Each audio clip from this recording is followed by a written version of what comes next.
Welcome to my next Lost.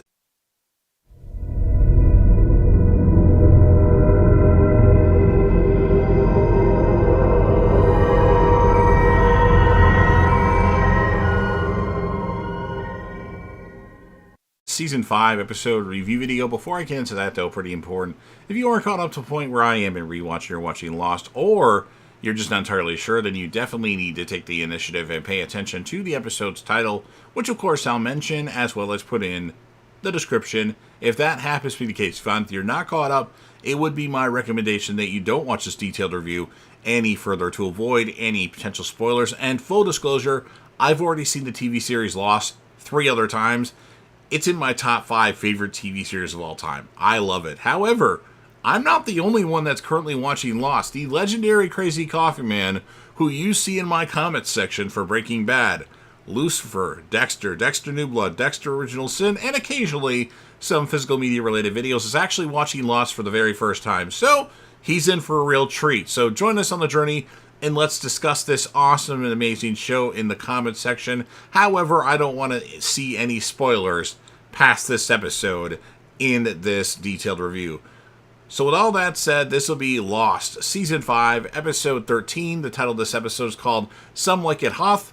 And this will be my review reaction recap after just finishing watching the episode. We start with a woman, Lara, is looking at an apartment with the landlord and her young son, Miles. When questioned about her circumstances, she tells the landlord that her husband is out of the picture. The landlord objects to Miles at first because the neighbors dislike noise, but Lara assures him that Miles is quiet. She gives Miles a quarter for the vending machine. Miles reaches the vending machine and appears to hear something, causing him to walk toward apartment 4. Taking a hidden key from underneath a stone rabbit, which has the number 8 on its ear, he opens the door and looks inside. Several apartments down, Lara is writing a check dated 3/16/1985 when she hears her son calling for her. She follows his voice to apartment 4 and finds him inside, standing near a man's corpse. Miles claims to hear the corpse talking, saying he is calling for Kimberly. Trevor, the landlord, recognizes the name as that of Mr. Vonner's wife, who is deceased.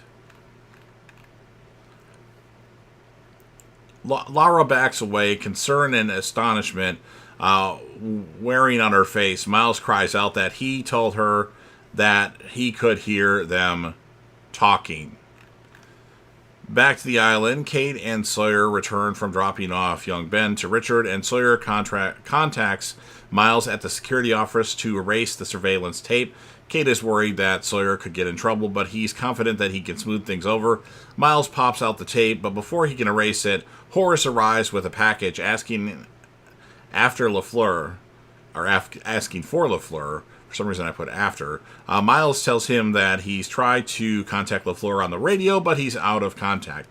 Horace gives Miles the package to bring to Brzezinski and asks him to get a package in return. No questions asked. Horace tells Miles that he's letting him in the circle of trust. Okay, interesting.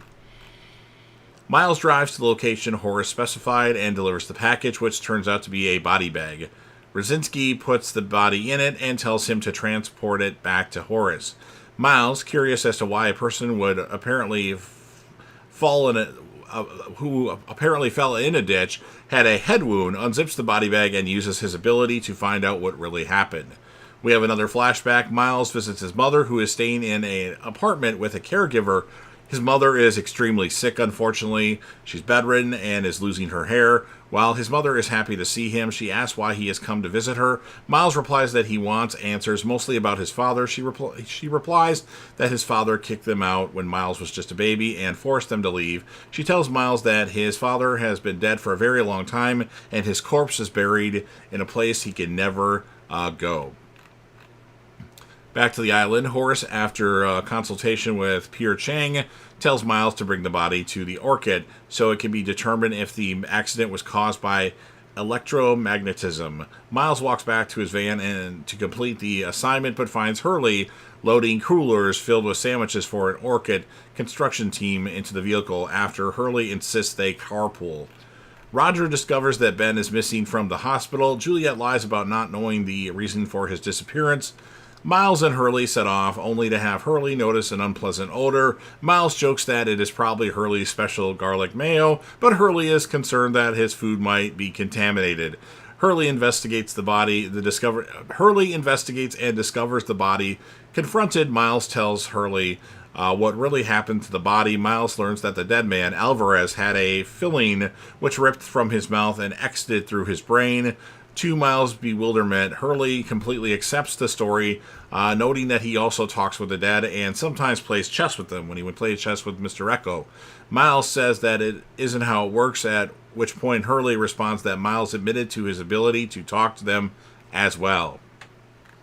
Back to another flashback, Miles speaks with Howard Gray, who is played by Dean Norris, who we know as Hank from Breaking Bad, and he wants Miles to use his powers to contact his son who died in a car accident and make sure that his son knew that Gray loved him. Miles is apprehensive when he discovers that the son has been cremated and asks for a larger sum of money, which Gray readily gives. Miles then appears to contact the spirit of the son and assures Gray that his son was aware of his love. Gray thanks Miles and Miles leaves. After leaving, Miles is approached by Naomi, who invites Miles to come with her to a restaurant to hear a business offer. After being offered a large sum of money, Miles agrees to go with her. Kate attempts to comfort Roger, who becomes irrationally angry and suspicious, tells Kate to mind her own business.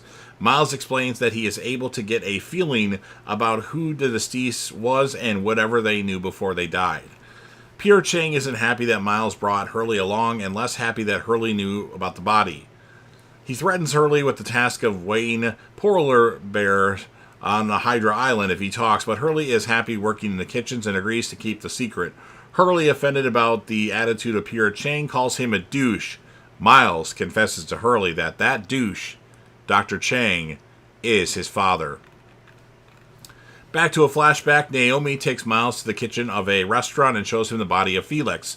Telling Miles to use his ability to determine the details about Felix, Miles is able to tell the man's name, as well as the fact that he was attempting to deliver photos of empty graves and a purchase order for an old airplane to Charles Whitmore, both of which involve the fake wreckage of Oceanic Flight 815.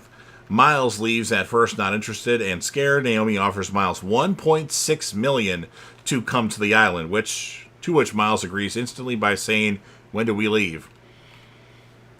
Back to the island, Pierre Chang wants to hitch a ride back to Radinsky, and Miles and Hurley take him there. Roger has some beer and goes to the classroom, discovering that Jack is covering his work for him, assuming Roger would want the time off because Ben was injured. Roger brushes off Jack's help, confronting him about his suspicions about Kate, saying that he's going to report it to Horace. Jack attempts to dispel his paranoia, saying that he knew Kate before coming to the island, but Roger seems unconvinced as he stalks away. Jack goes to Juliet and Sawyer's house to inform them of Roger's behavior, and Sawyer arrives home tired from trekking around the jungle and is confronted by Phil, who has the tape that Miles failed to erase. Sawyer punches Phil, knocking him out, and tells Juliet to get some rope. Hurley, Miles, and Pierre Chang drive to where a fake jungle wall masks the construction of the SWAT station. Along the way, Hurley keeps dropping hints about the relationship between Miles and Pierre Chang, which upsets Miles. At the site, they witness workers stamping a serial number to the hatch. We know what number that is to freak Hurley out.